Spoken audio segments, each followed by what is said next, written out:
Now we're going to hear from another good friend.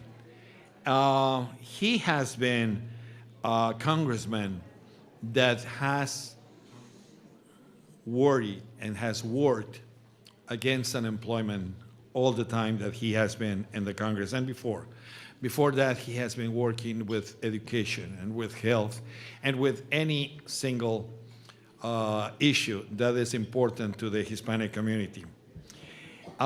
He has been instrumental in bringing unemployment rates in his district from 22% in 1997 to a record low of 6% in 2008. And since this issue of jobs continue to be the most important in the country, we have to recognize the work that our friend has made on behalf of all Latinos. I also like to claim him as my congressman. The same way that I do with Javier Becerra in California, I do with my friend in Texas. Is my friend, is a friend of all of us, is our congressman, is our representative, Ruben Hinojosa, a very strong leader in our community, and it's an honor to have him here today. Muchas gracias. Armando, thank you for that very kind introduction, and I will gladly be your congressman. Good morning to everyone. It is truly an honor for me to join you today to make opening remarks for your session on building prosperity, reaffirming our commitment. I can identify with your organization because the area that I come from in deep South Texas, which is from the outskirts of San Antonio all the way to the Texas-Mexico border, including Edinburgh, McAllen, Mission, Harlingen, that whole region that we call the Magic Rio Grande Valley, is an area that has many senior citizens, an area that is considered to be the fourth fastest growing region in the United States. It's amazing what has happened in the last 15 to 20 years, in the last census of 2000 and then 2010. The growth of that area was 48% from 1990 to 2000, and then again 44% increase in population from 2000 to 2010. And so, why? One of the reasons is that several of us have come together and formed a coalition to try to make it a better place to live in, to improve the quality of life, and to protect our senior citizens. And so it's amazing that winter Texans from different states prefer to come down to deep South Texas than to go to Florida. Living is very comfortable, it's easygoing, it's the land of where people are not in a hurry, and that we take care of our senior citizens. So when I was invited to come and speak, I looked at the program, I looked at the message, and I accepted right away. Before I begin, I want to recognize and thank Dr. Yanira Cruz, President and CEO of the National Hispanic Council on Aging, and the Board of Directors for inviting me to speak on income security, an issue that has become increasingly important to our nation's Latino elderly. Ladies and gentlemen, Hubert Humphrey once said, "The moral test of government is how it treats those who are in the dawn of life, the children, those who are in the twilight of life, the aged, and those in the shadows of life, the sick, the needy, and the handicapped." And I agree with him. It was important then, and it is important today in the 21st century, in the year 2011, as we try to complete this year and move into 2012.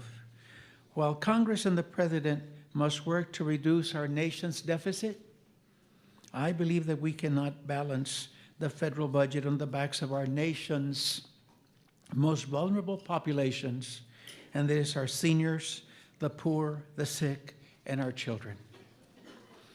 During my tenure in Congress, which is 15 years, I have fought to protect vital federal programs like Social Security, like Medicare, Medicaid, and the Supplemental Nutrition Assistance Program known as SNAP, which provide retirement security and assistance to millions of older adults, particularly low-income seniors. Signed into law by President Franklin Delano Roosevelt in 1935, Social Security has guaranteed retirement income for millions for 75 years. Today, Social Security provides a safety net for the majority of older adults who are 65 years of age or older. And I remember that under the Bush administration, there was this big push to privatize Social Security. Think of what would have happened to your retirement accounts in the year 2008 and 2009 when the stock market plummeted. Dow Jones stock index dropped from 14,000 down to 6,500, and the value of our portfolios had dropped 40 to 45%. Ladies and gentlemen, this political rhetoric that Social Security is not going to last is a way of scaring the people.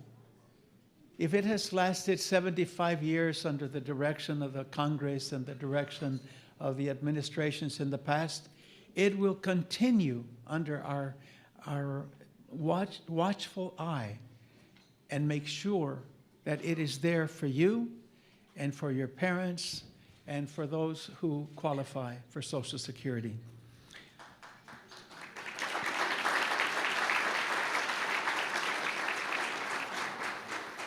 Ladies and gentlemen, I have to say that we've made amazing improvement and increased the level of education attainment of our population so that we can't be scared off by political rhetoric as is happening right now.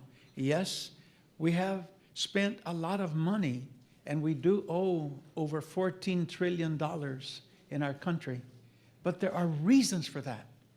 Take a look at where we were when President Bill Clinton stepped down from office after 2 terms. We had balanced the budget in August of 1998. We had a $600 billion surplus. We didn't have but a $5 trillion national debt.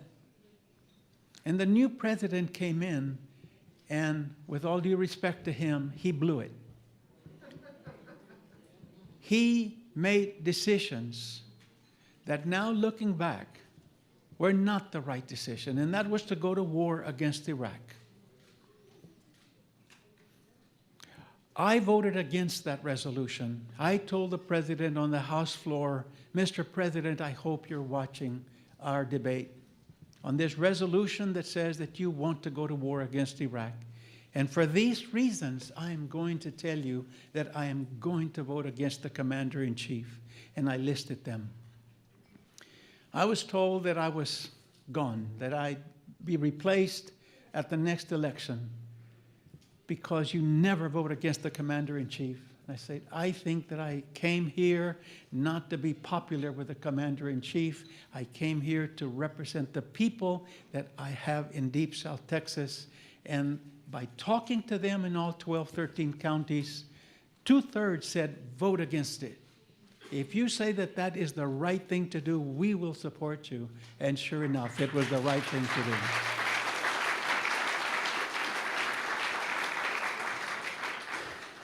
You must join us.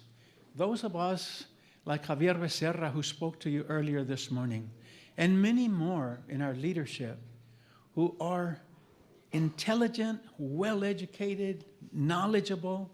I consider myself well-educated. I have a bachelor's degree and a master's degree in business administration. I've been on the financial services overseeing the banks. I have been in the education committee, which oversees many of the programs for senior citizens, Meals on Wheels, and many other programs that are so important to our seniors. Ladies and gentlemen, we cannot be poked in our eyes with political rhetoric.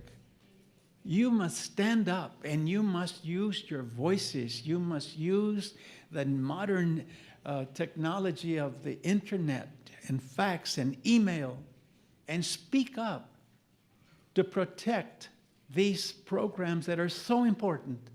And I've mentioned them and I'll mention them again. Social Security, Medicare, Medicaid, Head Start, programs in education that are going to help our children get educated and be able to compete in the globalization that has occurred at this time. So ladies and gentlemen, thank you for inviting me to come and speak and share with you some additional thoughts. According to the UCLA Center for Policy Research on Aging and Latinos for a Secure Retirement, 44% of Latino elderly households rely on Social Security as the source of nearly all of their income. Without Social Security benefits, the elderly Hispanic poverty rate would increase from 18% to 50%, making it extremely difficult for Hispanic seniors to afford basic needs such as food and shelter, housing. As it is, we know that there are millions of seniors out there who struggle to make ends meet. Unfortunately, many Republicans and presidential candidates have proposed significant changes to Social Security, changes that would weaken and undermine the current system. In my opinion, these proposals are misguided and would not serve our country.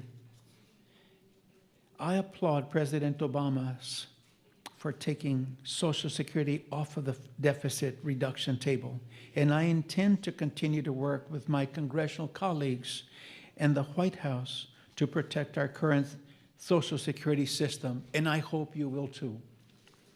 As one of the most industrialized nations, thank you. As one of the most industrialized nations in the whole world, America must maintain a robust retirement security system that all Americans can depend on when they enter those golden years. Instead, we must work to strengthen our nation's Social Security system and secure a bright future for generations to come. As the nation's premier organization dedicated to securing the well-being of Hispanic seniors, their families, their caregivers, I commend the National Hispanic Council on Aging for protecting Social Security and the other federal programs that enhance the quality of life of the Latino elderly.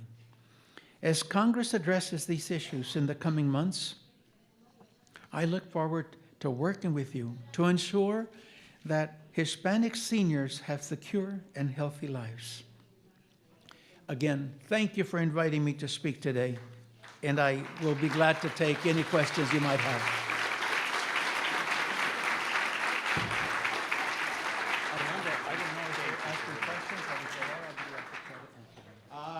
Our congressman has been kind enough in offering that if you have any questions for him, he'll be happy to answer. We have many questions on what we call. Yes, ma'am. Would you stand up and let me hear your question, please?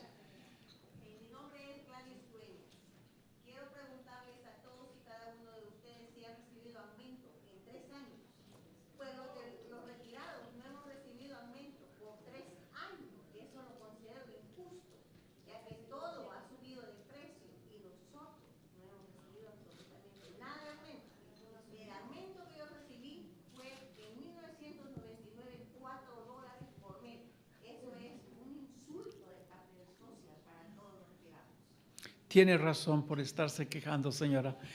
Y quiero decir que nosotros en el Congreso vamos a hacer todo lo posible, primero, de salvar el programa, de que no lo vayan a privatizar.